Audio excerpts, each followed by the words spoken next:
What is going on, everyone? Hope you're all doing well. Today we've got a few news stories in the world of tech, as well as PC gaming, as Gamescom had kicked off yesterday. First up, though, we're going to be talking about Plex, who has had a data breach, so definitely going to be advisable to change your password if you are a Plex user like myself. Also, I'll look at some games that we saw at Gamescom announce, some new news, like the Callisto Protocol that got a new gameplay trailer, which looks amazing. Gotham Knights is actually going to be coming out earlier than expected, and Dying Light 2 got official FSR 2.0 support, as well as a patch for DirectX 12 that I wish more developers would actually, take some heed from it and actually do these things themselves. But first, today's video is brought to you by SuperCDK.com, where you could save money on games for all of your favorite platforms, as well as software like Windows 10 Pro licenses for just $22, and then you can unlock the prestigious Dark Mode for Windows 10, which I honestly could not live without. It is blinding without the dark mode. You guys need it in your life. And now you can also save an additional 25% off at checkout by clicking Buy Now on any software products over there. Just go ahead and add it into your cart and put in my code JP25 at checkout and apply, and that'll bring our price from $22.44 all the way down to $16.83, a savings of over $5. And I'll walk you through how to get your key and install it on Windows 10. Go ahead and click Submit Order and complete your checkout from there. For me, that's going to be with PayPal, and then click on Pay Now.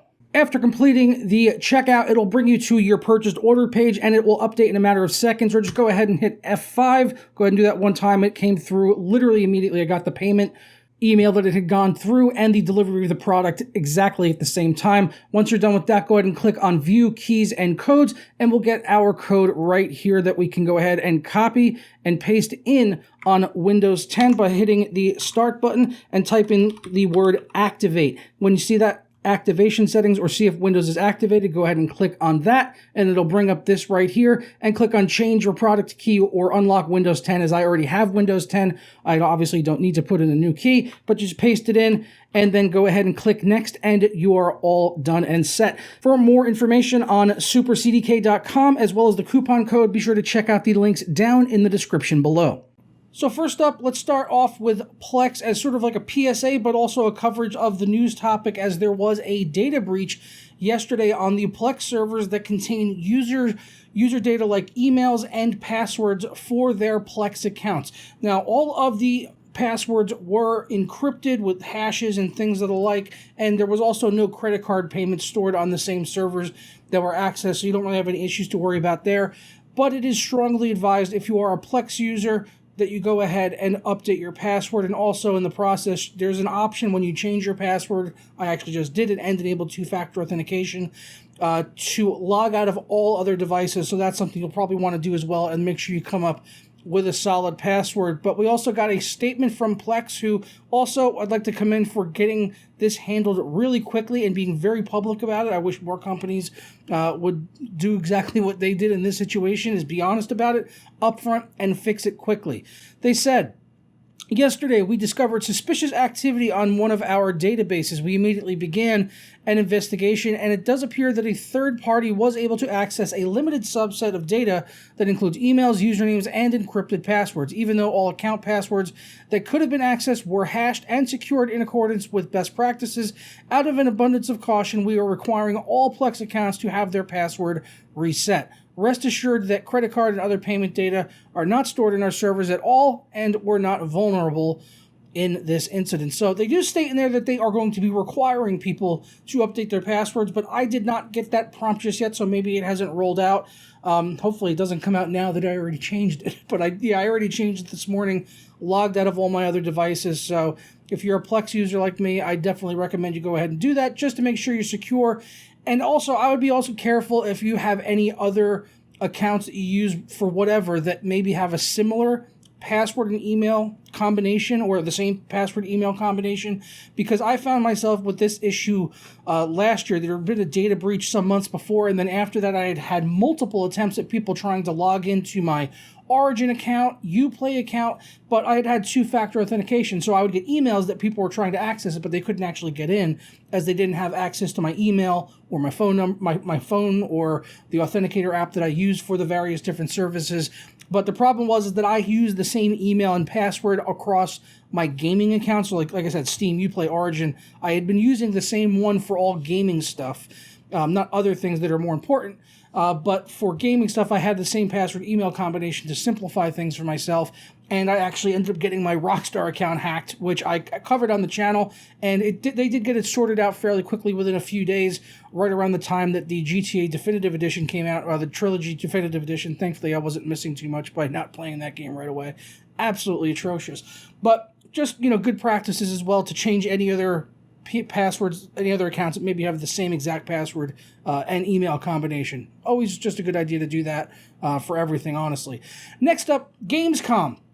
Kicked off yesterday at around 1 or 2 p.m. Eastern. Yeah, they had a bunch of games that they showed off. There wasn't too much new stuff that I saw that really wet my whistle, but I did enjoy getting to finally see more gameplay or some extended gameplay of games that I have been looking forward to, like Hogwarts Legacy.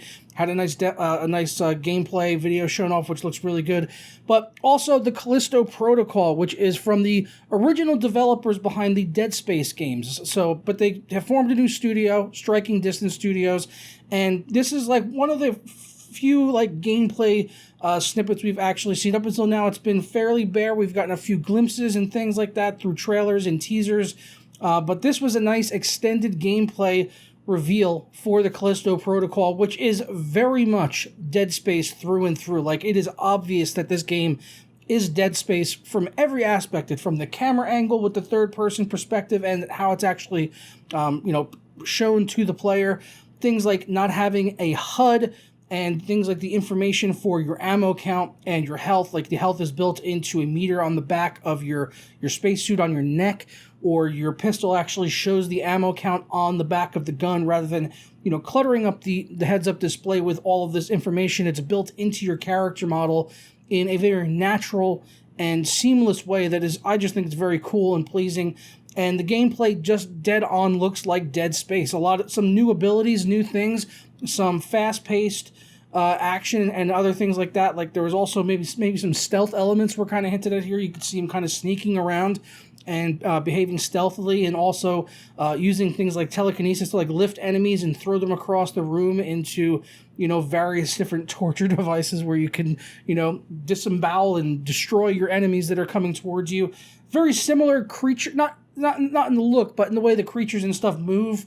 Definitely a lot of similarities there with the Dead Space game. So I could not be more pleased as punch as I am about Callisto Protocol coming out on December 2nd. It will be coming to the PC on Steam as well as the Epic Game Store, and it will be coming to next-gen consoles. So the Xbox Series S and X and the PlayStation 5. It will not be on the PS4 or the Xbox One console. So this is a true next-gen game, and we'll be getting it on PC as well. December 2nd. I'm hoping that there's no further delays or anything, and we actually do get this game by the end of the year, because honestly, there's not that many games coming out that I'm super excited about. Callisto Protocol is probably my most anticipated game for the rest of this year, along with God of War Ragnarok, as well as Gotham Knights, which is the next game I want to talk about here. So that should serve as a nice transition. They showed off the Gotham Knights villain trailer from Gamescom, and also announced that the game is going to be coming out earlier. So a lot of games getting delays and stuff, or always kind of hearing about that. But Gotham Knights is actually going to come out a little bit earlier than expected. It will now come out on October 21st. It was initially supposed to come out on the 25th. So that would have been a Tuesday, but now it's going to be coming out on the Friday before that. So very cool that we'll get the game a little bit earlier. Hopefully it's polished and, all good and everything by the time that it does come out.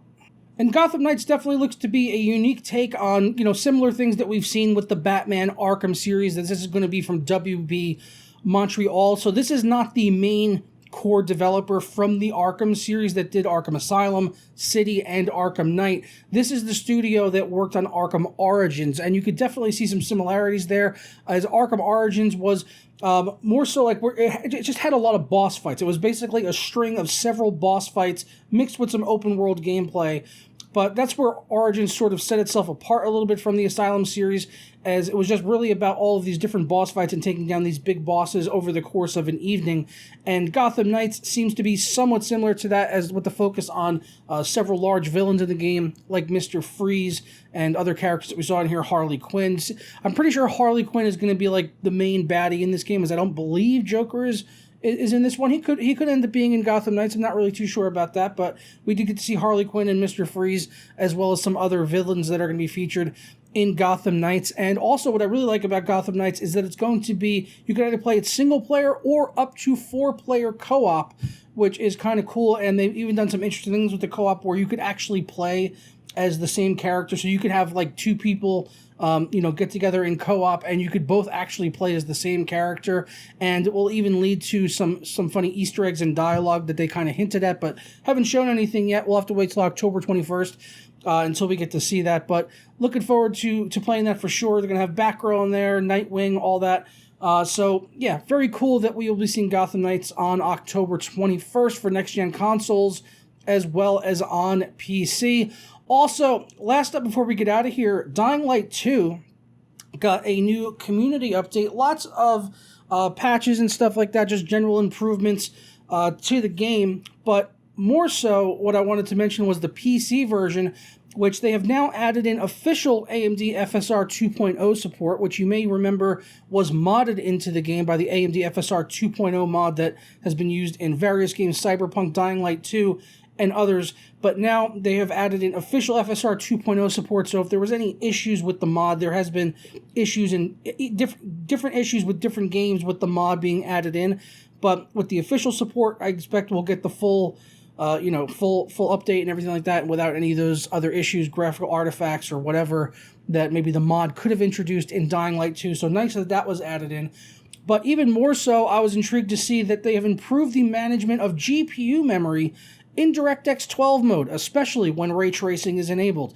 And this is something we talk about constantly with new PC games coming out on the channel, with PC port reports and DirectX 12 optimization, shader compilation, and having massive hitching and stuttering in DirectX 12 titles. I just talked about this yesterday with Saints Row, the PC port of that, which is a terrible game, but the game runs smooth as fucking silk, even in DirectX 12 mode with ray tracing and everything turned on. And the key part of that is the shader compilation that it performs when you're loading into new areas. So Dying Light 2 seems to be taking a similar approach here and optimizing the GPU memory for DX12, which should help make the game run a hell of a lot smoother. I'm actually currently downloading it, and if I see anything major, maybe we'll cover it in a dedicated video as an update to the port report that I did for it some months ago when it came out. So very happy to see Techland adding in or improving on DX12. I really wish more developers were doing this. I mean, they shouldn't even be launching games with these fucking issues on the PC, let alone not fixing it after the fact when people are obviously complaining about it. But I think more people are starting to become aware of it and discussing it, as we're seeing more and more DX, like most games coming out now, AAA titles, they're usually DirectX 12. So with the frequency of all these DX12s coming out now, it seems like the developers are finally starting to get the hint that they have to fix this shit on PC and make it as smooth as it is on console, which is just like, doesn't even make sense. Like, we have way more powerful hardware at our fingertips on the PC, yet we get a worse experience because the developers don't take the time to optimize it and just let us compile shaders for a few minutes or however long it's going to take. I don't care. I'll wait fucking 6 hours to compile shaders if it means I'm going to get a smooth 60 in a game. Absolutely, all day long. So there we go. That's all of our news we got today for the world of tech and PC gaming. Hope you guys all have a fantastic day, and I'll catch you tomorrow for another video. Peace.